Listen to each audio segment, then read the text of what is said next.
Good morning, students. Welcome back to the English classes. In this lecture, we will study the 16th chapter of your grammar book, which is kinds of adverbs. Today, in this lecture, we will study the kinds of adverb. Now, students, the first warm-up exercise has been given to you. In this, you have to fill in the blank with the adjectives or adverbs. आपको ये जो blanks दिए हैं, इनमें आपको adverbs और adjectives को fill करना है. So we work extremely hard. From these two, you have to select where we have to fill the hard and where we have to fill hardly. Okay? The baby hardly sleeps. Correct and correctly, these two words you have to fill in the exercise. So according to the sentence, you have to fill these words in the filling the blanks. Okay? So this is your warm-up exercise. You have to complete this, and I have shared you the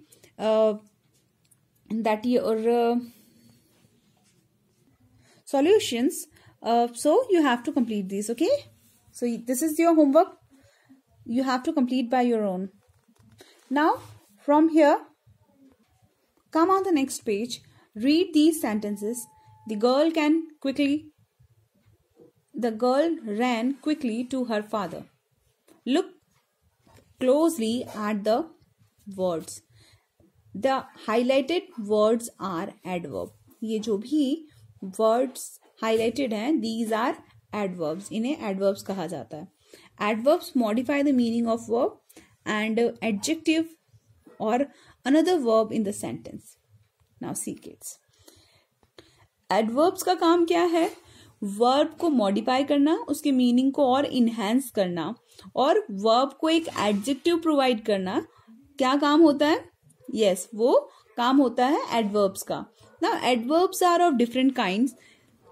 adverbs of manner, जिसमें कि verb को किस तरीके से किया गया है, क्या उसका मैनर है, जो भी उसको मैनर को डिस्क्राइब कर रहा है, जो भी एडवर्ब मैनर को डिस्क्राइब कर रहा है, वो होता है adverbs of manner. The adverbs that shows the way something occurred are called adverb of manner. जैसे कि the dog barked suddenly. The girl crossed the road safely. Girl ने रोड तो क्रॉस की, एक्शन को डिस्क्राइब कर रहे हैं, but action को डिस्क्राइब करते हुए उसके मैनर को बता रहे हैं. तो whenever we are describing the manners, that is called the word which is describing the manner, which is called adverb of manner. Okay? तो जब भी जो भी verb manners को describe कर रहा है, वो हो जाएगा adverb of manner. Now in the next one, see, whatsoever words which are describing or the adverb which are specify the time when the action occurred are called adverb of time. जो भी adverb time को specify कर रहा है, जब भी वो काम किया गया है, तो उसको कहा गया है adverb of time. It means, for example, she was late to school yesterday. Last year we had gone rafting. So कब किया था? Last year.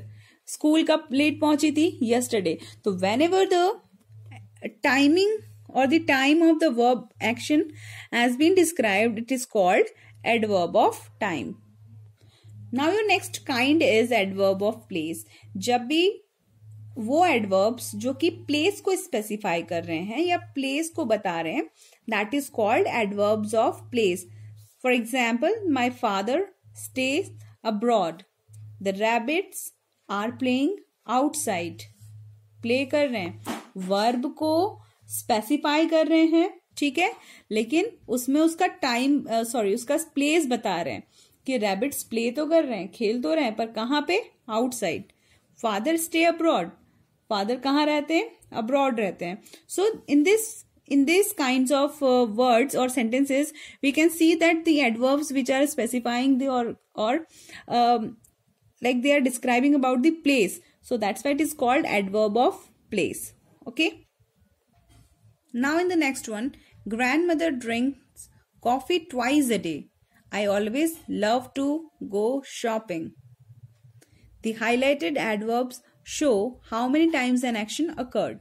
ये बता रहा है कि ये जो एक्शन है वो कितनी बार किया गया. ओके, एक काम कितनी बार किया गया. So the adverb that shows how many times or how often an action occurs, that called adverbs of frequency.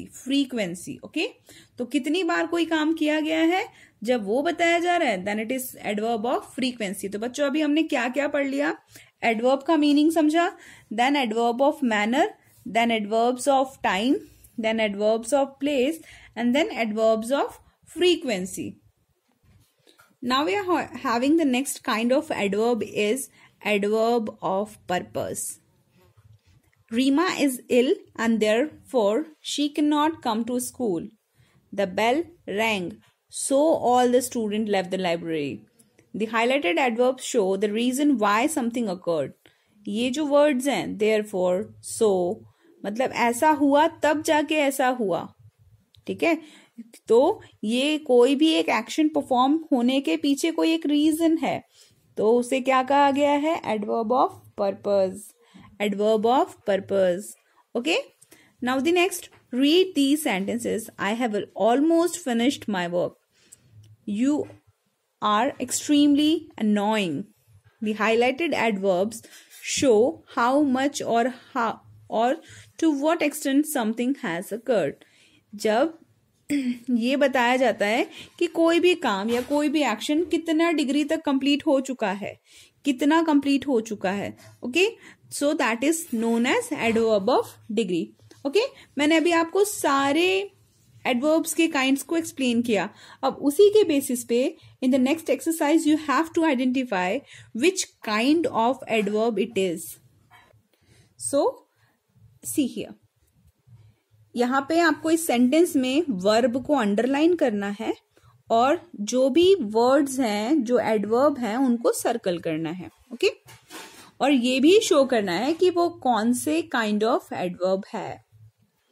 So C, he irons his clothes neatly.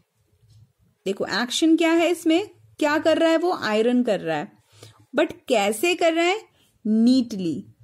So it will be your adverb of manner. Adverb of manner. उसका तरीका बताया गया कि वो किस तरीके से iron करता है. इट मीन्स वो जो भी एक्शन कर रहा है वो कैसा कर रहा है, सो वो उसका मैनर बता रहा है. Similarly the next one, the ladies roasted the potatoes carefully. उन्होंने क्या किया, रोस्ट किया. इट मीन्स ये क्या हो गई, वर्ब हो गई. तो आपको इसको अंडरलाइन करना है. बट कैसे किया है रोस्ट, केयरफुली रोस्ट किया है. So that will be your adverb of manner. Now the next one, the teacher spoke loudly. Teacher ने क्या किया है, बोला है. So spoke will be your action. कैसे बोला, loudly. So that will be your adverb of manner. Next, I am not able to sleep now. तो action क्या हो रहा है यहाँ पे, स्लीप.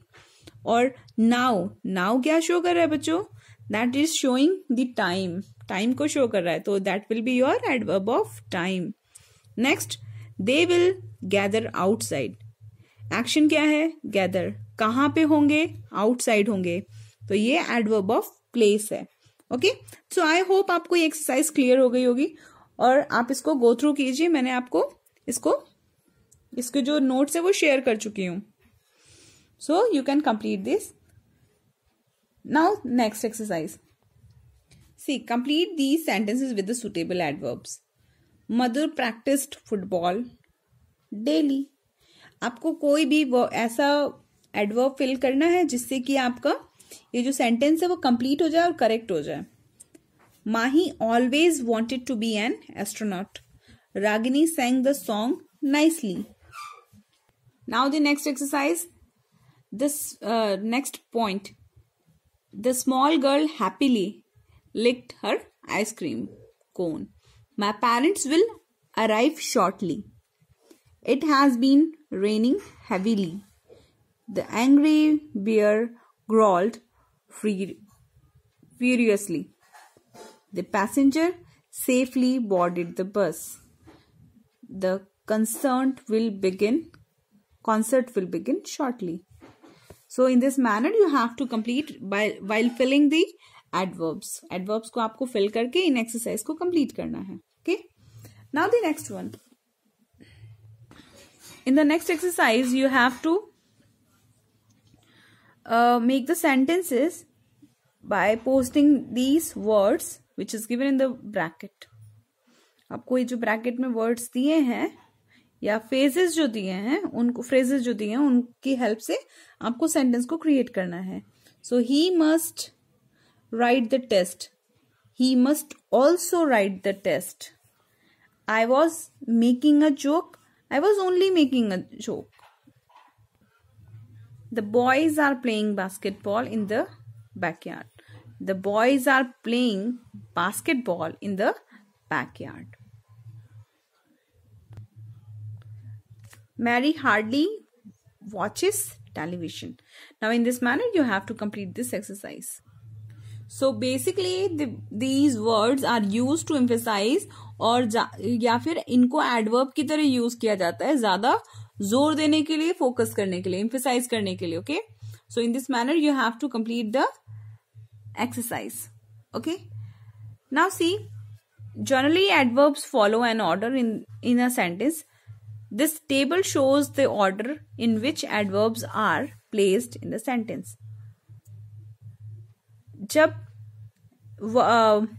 ये verb है और उसके साथ में manner, place, occurrence, time या फिर reason.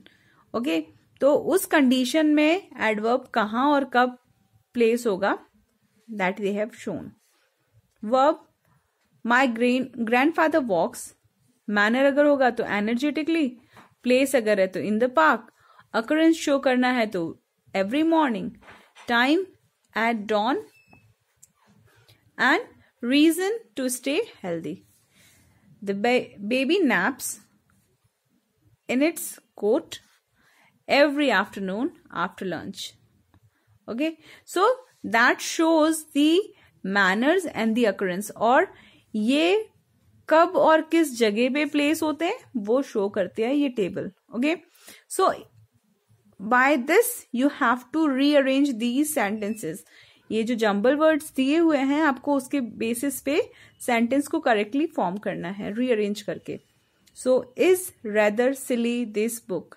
It doesn't mean anything. So what you have to do, you have to just make the sentences. सीधे सीधे आपको verb के साथ में पहले subject आएगा फिर verb, उसके साथ में आपको क्या करना है, अगर manner है, place है, occurrence है, time है या reason है तो आपको उसके according उसको place करते जाना है. is rather silly. I have already paid. action आ गया, the rent. Then a lot of board games play the children. The children play a lot of board games. So, in this manner, you can complete the exercise. This will be homework for you. So, and I have already sent you the notes, so you can take the help of that. So, kids, if you are having any doubt, you can ask me in the comment section. Rest we will meet in the another video lecture. Thank you so much. Take care. Bye-bye.